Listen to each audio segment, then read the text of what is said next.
Welcome back to another episode, another conversation that we need to have. For today, I'm going to talk about a development in the industry that we are contending with, which is a good development, but also it has its own challenges because then the question is how do we ensure compliance, but also how do we deliver value in the ecosystem, which is in the life science industry in Africa. And in this case, I'm talking specifically around the Kenyan ecosystem and the Kenyan pharma value chain, which is important to have a conversation. So, what is the issue? Based on our guidelines and based on the law, actually law of the land cap 244, every person bringing a product into the market must put in place pharmacovigilance system, which is the ability to the systems to ensure you monitor, detect, report, and manage any adverse events or adverse effects associated with the product that you're bringing into the market.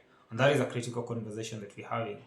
And by virtue of that, the regulation that is through the regulator Pharmacy and Poisons Board mandates any company, any business that is trading in products, whether it's the manufacturer, wholesaler, distributor, as a local technical representative, to have a qualified person for pharmacovigilance. This is required to be a pharmacist, and the pharmacist should have some foundational training in pharmacovigilance, which is important. Pharmacovigilance notes the aspect of knowing what to report, when to report, how to report. That is important, but also knowing what systems do I need to put in place to ensure that in case of an adverse event, we're able to mitigate the impact, to manage it, but also to ensure that there's continuous oversight, rather than leaving it to chance that somebody will report when they want to report, but encouraging that reporting to happen so that we reduce the risk and harm that patients are exposed to and that are likely to experience, which is important. So that is mandated by the regulator. As it is mandated, compliance follows regulatory requirement, and therefore enforcement becomes an imperative for the industry to actually move towards implementing and adopting these requirements.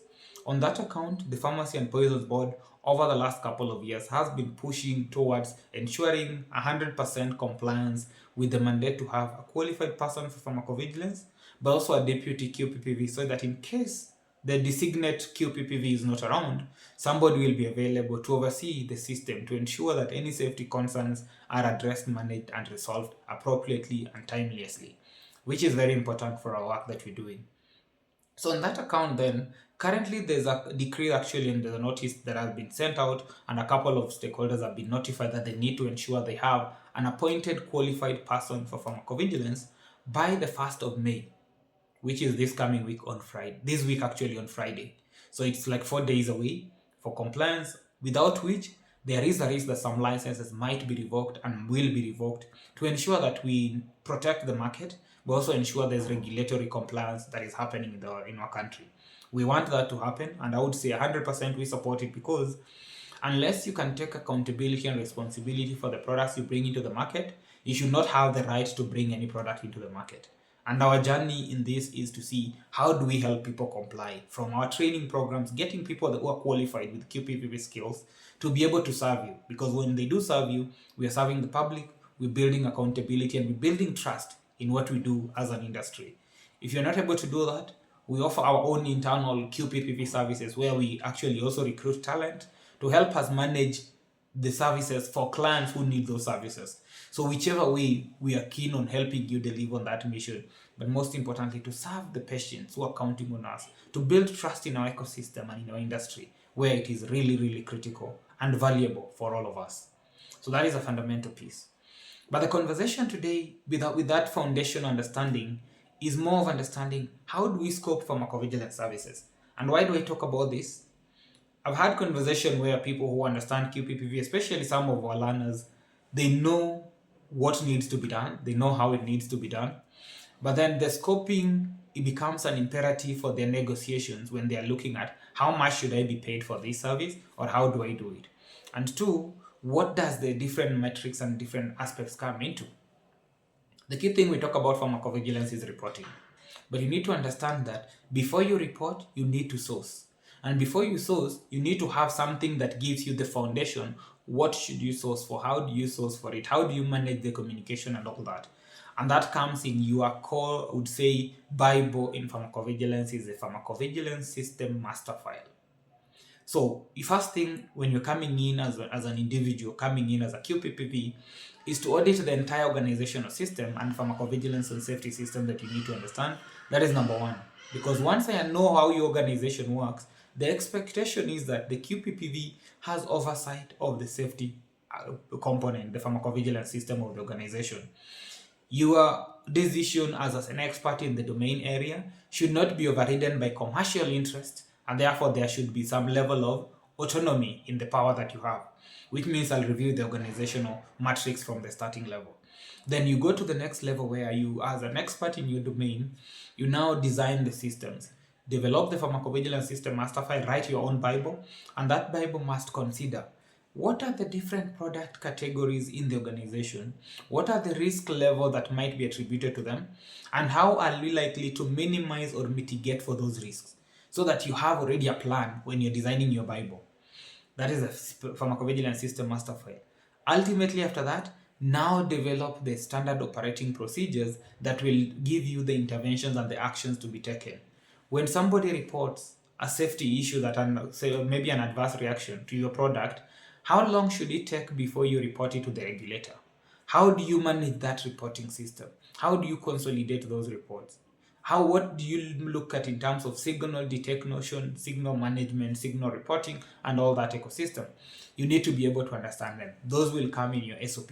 So the initial system is designing the master file, doing the audit, designing the master file, going to the SOPs, and developing the communication channels and tools.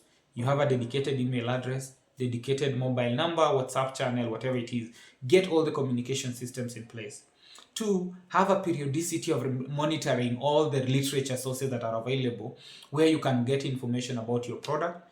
Doesn't have to be your medicine by brand, but it should be your medicine by the active ingredient, because sometimes safety issues are related to the active ingredient, which might not have been felt by yours, and therefore you need to know what's happening across that product packet. Very important. Routine monitoring and all. Once you've done your routine monitoring, how do you analyze that feedback? How do you manage the report? How do you coordinate reporting to the regulator? That becomes the core of your work.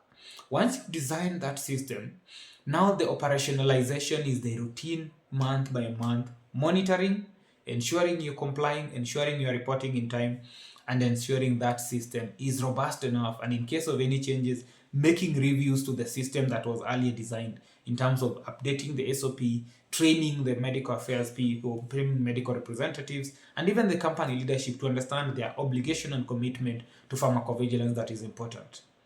So for you as a pharmacist, for you as a young person looking at working in QPPV as a pharmaceutical specialist, understand that QPPV scoping, whether you are being employed internally or you're working as an external person, don't go in and say I'll be a QPPV for regulatory compliance and you sign the paperwork for the regulator. Please, when you're signing, you're taking responsibility and accountability for the product and for the market, which means you're saying, I will put in the mechanisms that are required to be in place, I will monitor them and ensure compliance end to end every other day of the year, because that is what you're committing to. And if you do that and fail to do it, that will be, I would say, a failure in your ability to execute on your mandate and your responsibility, which from a regulatory standpoint, you should be held culpable and actually liable for such kind of a failure and a negative outcome to the market. And we would not appreciate that. So for me, sharing this is about telling you, this is what you need to do. Please make the best of it and look at how do I then offer my services to the companies, but also demonstrate the value that we're bringing into the ecosystem. Because sometimes you don't all demonstrate the value. From a commercial interest, the commercial interest might always overcloud your ability to deliver on the quality safety, which is the paramount foundation, a pillar of the ecosystem and the industry that we're working in. I hope this helps you in the journey and the conversation that you're having. And when you're being contracted, make the right case for what you're offering, and then let's make a difference in the industry. If you enjoy the conversation, subscribe to the channel, share this video with people in your network, and most importantly, let's keep the conversation going so that we can get value by empowering people who count on us to deliver value for them. That is our patients, and the patient is you and me. So then, are we looking out for each other in the ecosystem? Thank you and have a good one.